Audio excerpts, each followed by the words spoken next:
Como é que eu vou provar que eu não quebrei nada no Palácio da Presidência se eu estava nos Estados Unidos? Foi por telepatia? Não há interesse em me prender, eles querem me eliminar. Eu sou um problema, solto ou preso sou um problema. Vou levar jabuticaba para ele comer. Chega essa infantilidade. Vira-lata, fukiu.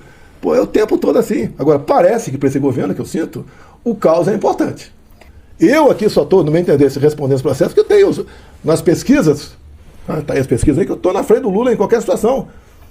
Estado do Nordeste, a gente já ganha dele, ou empata, na margem de erro. Ou seja, o pessoal está insatisfeito com o que ele está fazendo, só faz besteira. Salve, tropa nobre.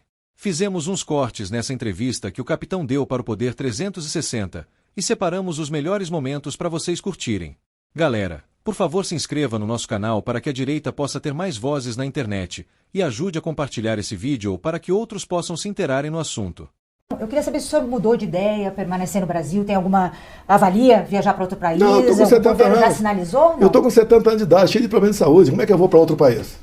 E outra, eu quero vê-lo, esse julgamento meu. Eu estou falando para vocês aqui e vou começar a falar para a imprensa.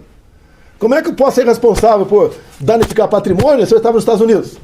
E não é só eu não, tem muita gente presa aí, acusada de danificar patrimônio, que nem estava na Praça de Poder, estava no acampamento. O senhor considera a hipótese de ser preso? Mas tudo pode acontecer hoje em dia, né? Por que o Braga Neto está preso? Você nunca viu preventivo durar tanto tempo assim? Qual a acusação do Braga Neto?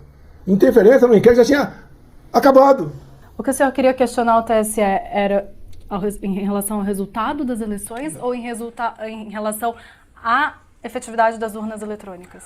Os eletrônicos era uma coisa. Eu acho que nós temos direito. Em 2014, o PSDB de Aécio Neves questionou, contratou uma auditoria externa. Conclusão da auditoria externa. As urnas são inauditáveis. Na Venezuela, pela primeira vez, tivemos um voto impresso. Foi imposição do governo Biden, para poder voltar a comprar petróleo deles, que as eleições fossem transparentes. Maduro topou. Topou e fez o quê? Pegou a Maria Corina e Capriles, os dois opositores, e tornou-os inelegíveis por 15 anos. Qual a acusação? Atos antidemocráticos. Subir no microfone, no carro de som e criticar o Maduro. Alguma diferença no Brasil? Agora, o que é um golpe de Estado? É um negócio violento. Como é que fica o dia seguinte? Você vê, se o americano desliga o sinal do GPS aqui no Brasil, você vai ficar igual a barata tonta aqui. Nunca existiu tentativa de golpe no Brasil. Da minha parte. Ponto final. Se tem algum maluco lá pensando alguma coisa, é problema dele. A PGR pediu na noite de ontem a sua condenação de outros 7 réus nesse processo aí que investiga a tentativa de golpe de Estado.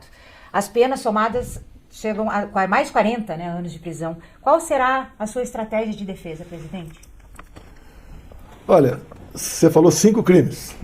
Imagine você multado agora no Rio de Janeiro. Você não está lá.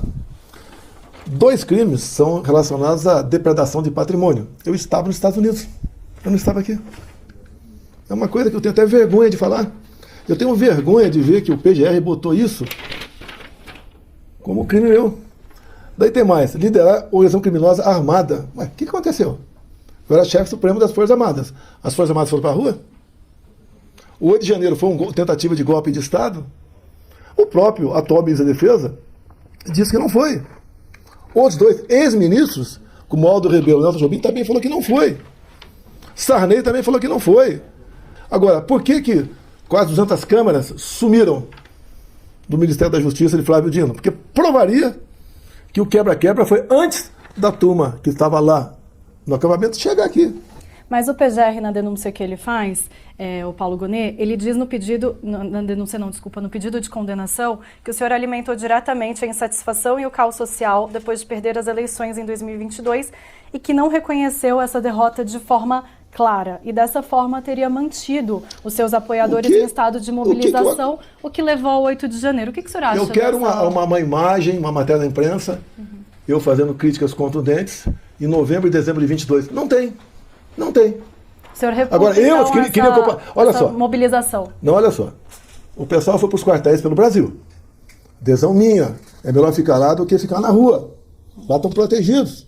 Tanto é que lá não tivemos problema nenhum. No dia 2 de novembro de 22, ou melhor, dia 1º, eu dei uma coletiva para a imprensa. Falei, vão sentir saudade de mim. Quando é que você vai sentir saudade de mim? Quando eu for embora.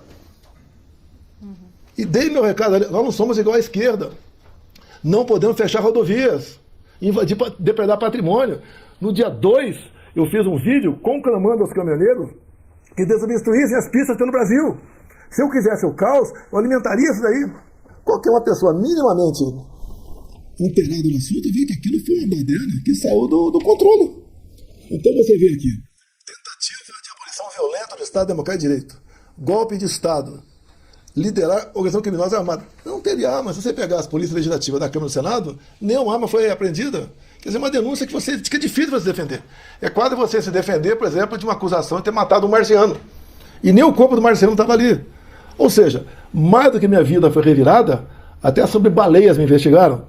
Joias, cartão de vacina, comprar 101 imóveis com dinheiro vivo no Vale do Ribeira. As acusações mais absurdas, todas foram desfeitas. Sobrou a fumaça da tentativa de golpe.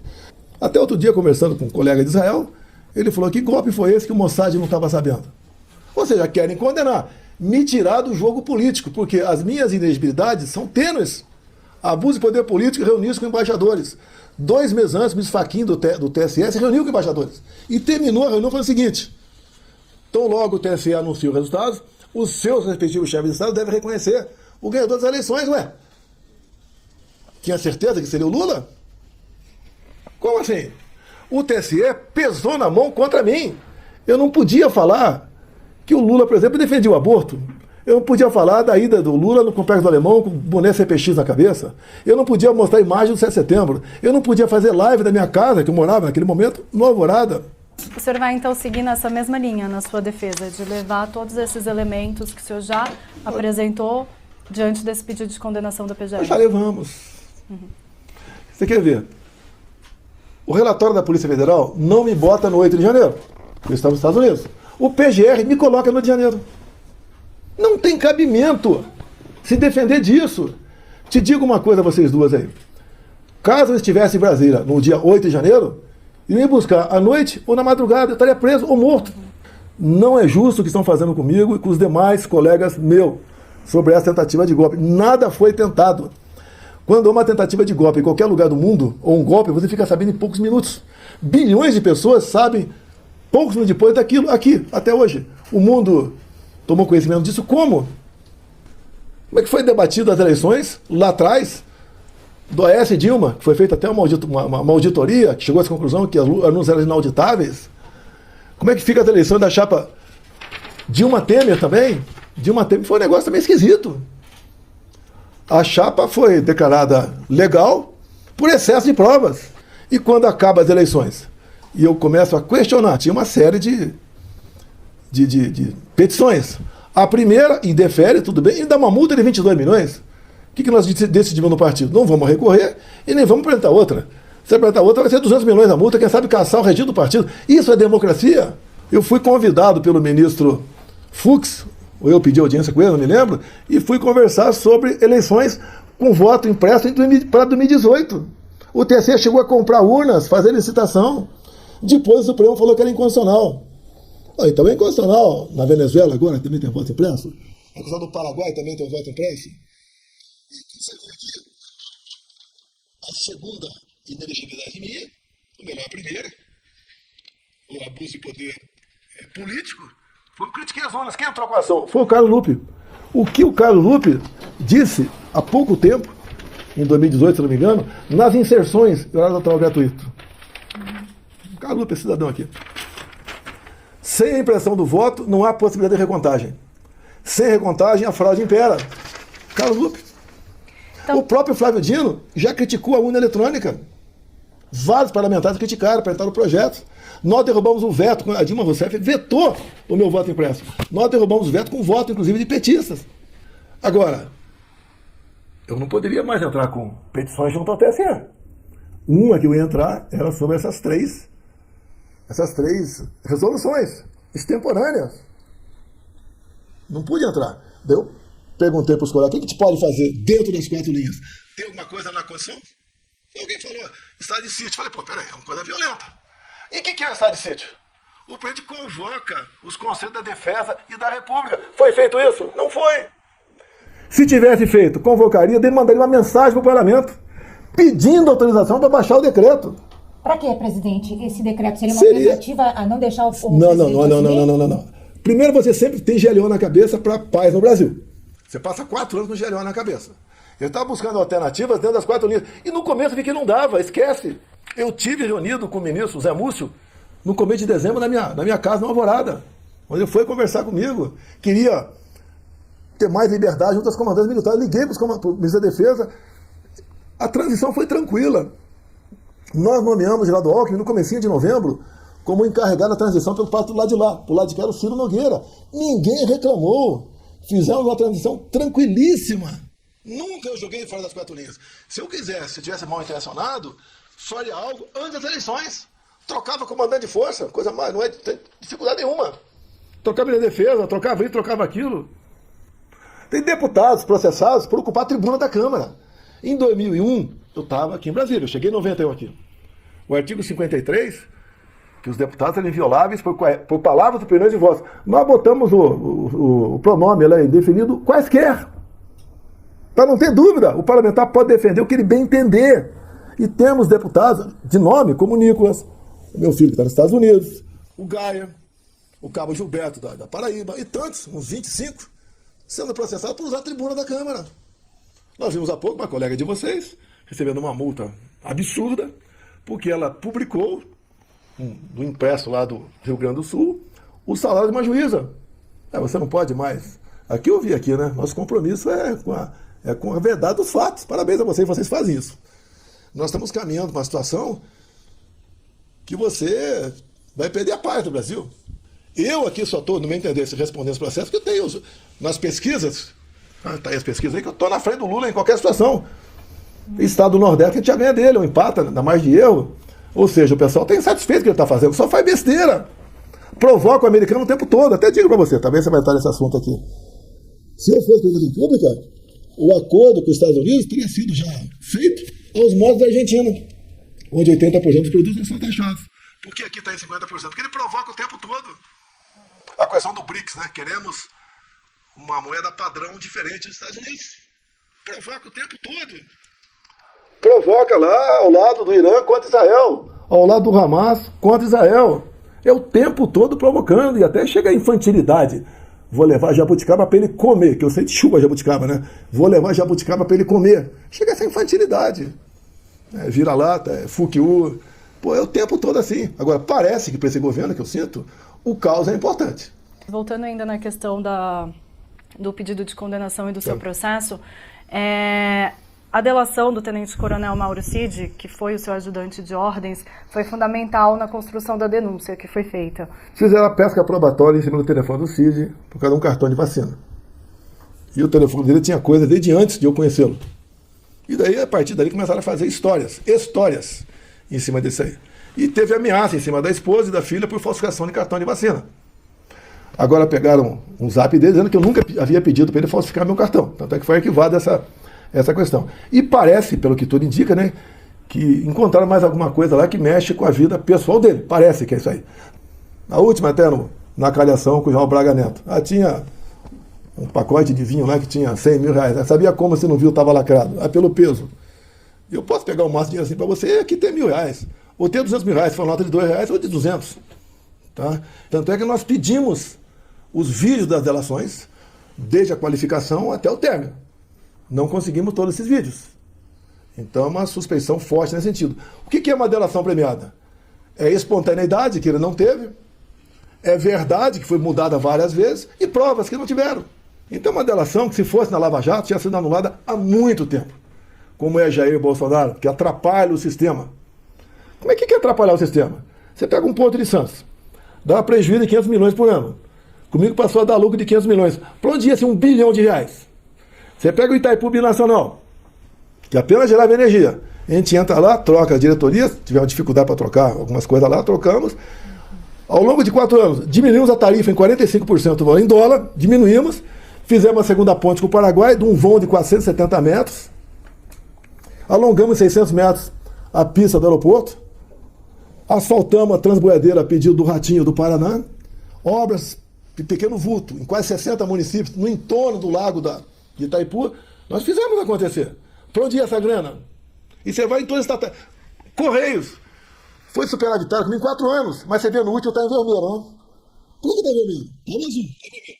Porque ano passado, 24, a diretoria dos Correios resolveu reconhecer uma dívida que estava em disputa judicial e pagou R$1 bilhão para o escritório de advocacias que estava lá entre os advogados, a esposa do presidente dos Correios. Então pegou esse 1 bi negativo de 2024, jogou no balanço de 22, deu negativo.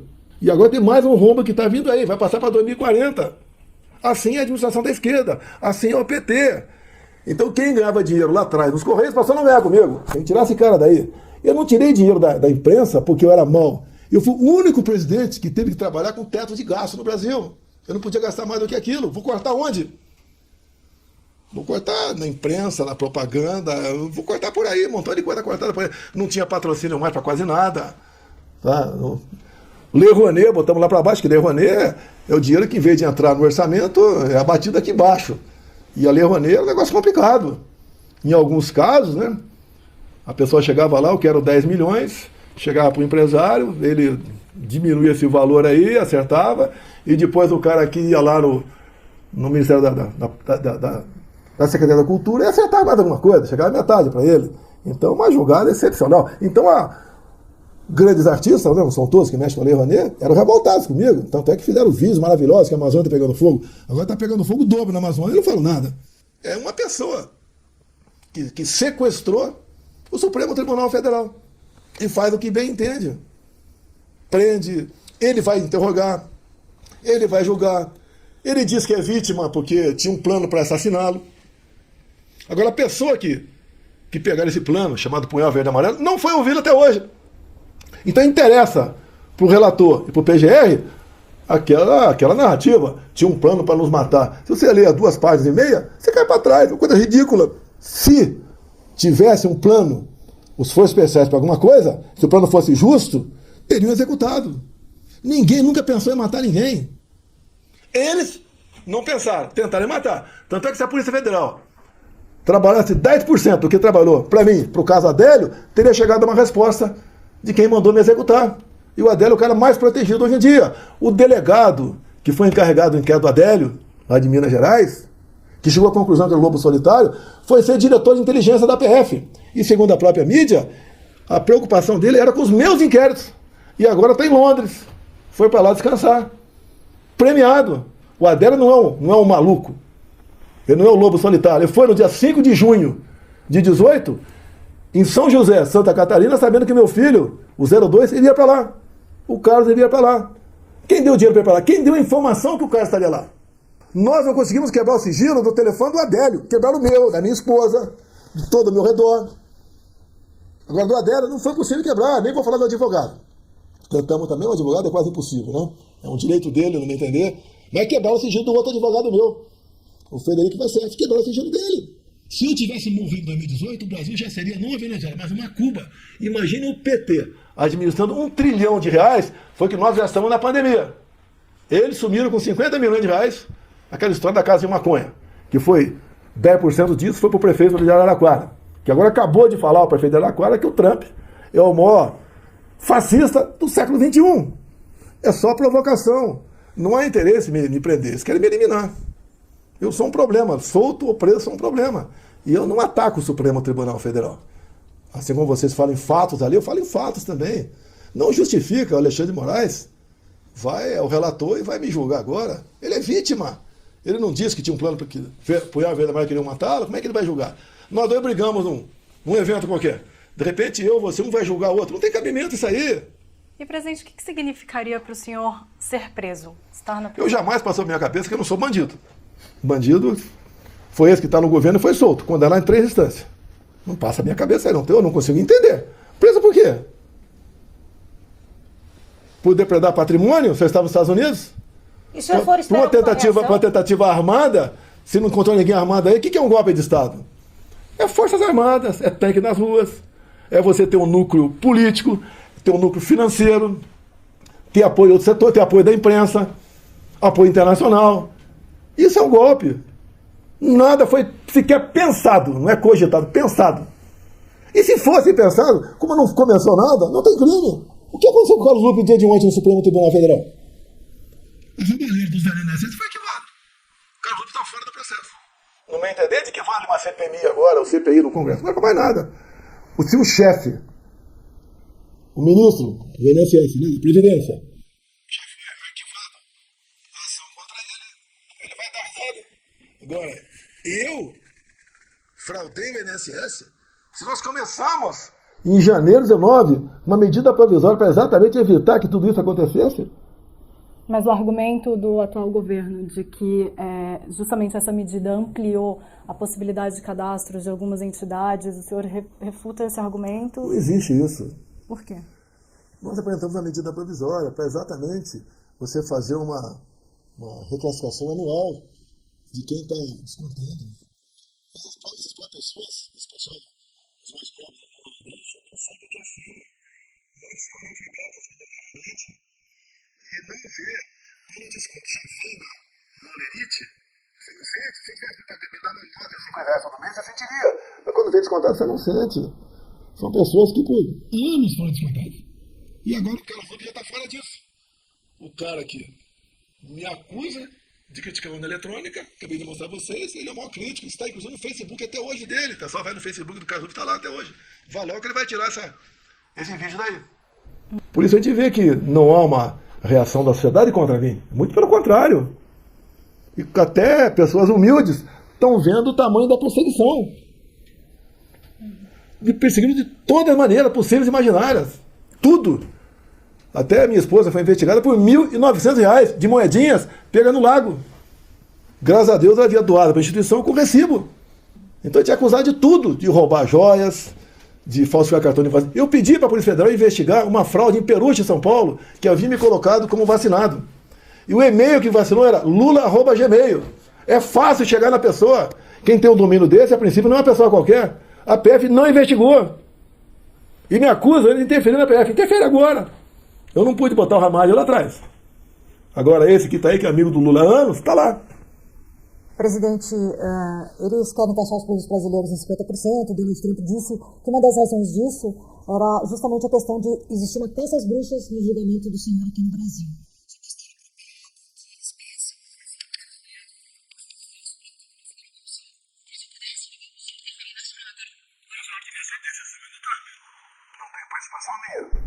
Não existe nenhum lobby meu.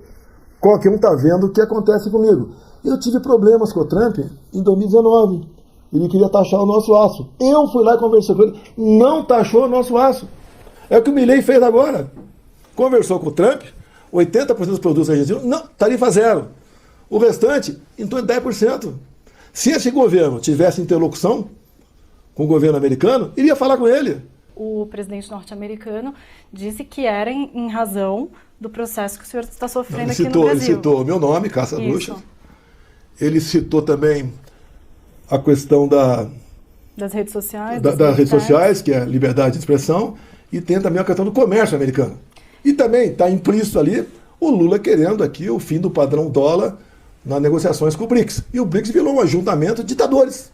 Mas você ao pode ver. citar o senhor, ele não está saindo um pouco da questão econômica? Eu não vou interferir, não vou dar palpite na vida do Trump. Não vou. Eu tenho uma profunda gratidão por ele. Tivemos um excelente relacionamento, conversamos sobre muita coisa pelo mundo, fazendo planos, parece que ele está namorando, fizemos muitos planos para o Brasil, tá? Na questão dos nossos minérios, a questões aí de maneira geral, os commodities, que competimos em alguma coisa.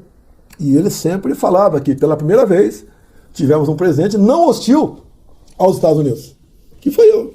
Como é que eu vou provar que eu não quebrei nada no Palácio da Presidência se eu estava nos Estados Unidos?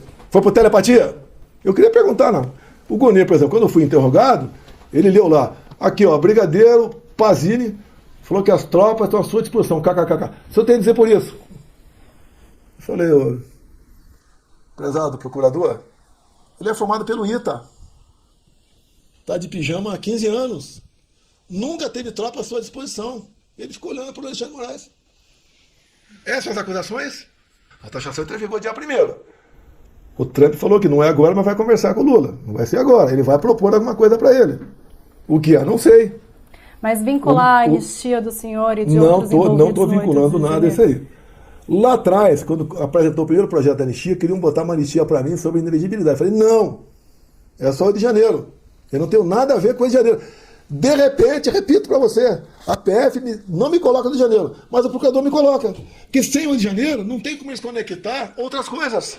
Num domingo, você não dá golpe de Estado em cima de prédio, dá golpe de Estado em cima de pessoas. O Lula tinha acabado de sair lá e ir lá para São Paulo, Araraquara, para ficar fora desse negócio aqui. Pô, é uma armação. Só não foi perfeita, repito, a armação do Rio de Janeiro, porque eu não estava aqui no Brasil. Se eu estivesse aqui, eu estava preso até hoje.